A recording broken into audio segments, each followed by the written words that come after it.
नमस्कार माझ्या सुंदर मैत्रिणींनो, आजच्या या भागात आपण पीसीओडी आणि पीसीओएस म्हणजे काय हे थोडक्यात जाणून घेणार आहोत। तर मैत्रिणींनो, पीसीओडी आणि पीसीओएस या महिलांमध्ये आढळणाऱ्या दोन सामान्य स्त्रीरोग संबंधित समस्या आहेत, ज्या शरीरातील हार्मोन्सच्या संतुलनावर परिणाम करतात। अनेक महिलांच्या अल्ट्रासाउंड रिपोर्टमध्ये पीसीओडी आणि पीसीओएस दिसून येत असल्याने हे दोन्ही आजार सारखेच आहेत का हा प्रश्न अनेकांना पडतो। या दोन्ही स्थितींमधील सूक्ष्म पण महत्त्वाचे फरक समजून घेतल्यास महिला आपल्या आरोग्याची योग्य काळजी आत्मविश्वासाने घेऊ शकतात। हे स्त्रियांमधील हार्मोनल असंतुलनामुळे होणाऱ्या सामान्य समस्या आहेत। यात मासिक पाळीत अनियमितता होणे, वजन वाढणे आणि अंडाशयात छोटीशी सिस्ट म्हणजेच गाठ तयार होणे अशी लक्षणे दिसतात। आता पीसीओडी म्हणजे काय तर पॉलिसायस्टिक ओव्हरियन डिसीज। यात अंडाशय परिपक्व अंडी सोडतात, ज्याचे रूपांतर सिस्टमध्ये होते।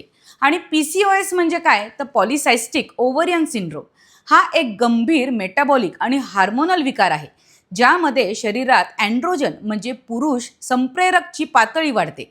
मैत्रिणींनो, पीसीओडी किंवा पीसीओएसचे नेमके कारण काय तर याचे कोणतेही निश्चित कारण नाही, परंतु पीसीओडी आणि पीसीओएस आणि त्यांची लक्षणे विकसित करणारे अनेक घटक एकमेकांशी जोडलेले आहेत।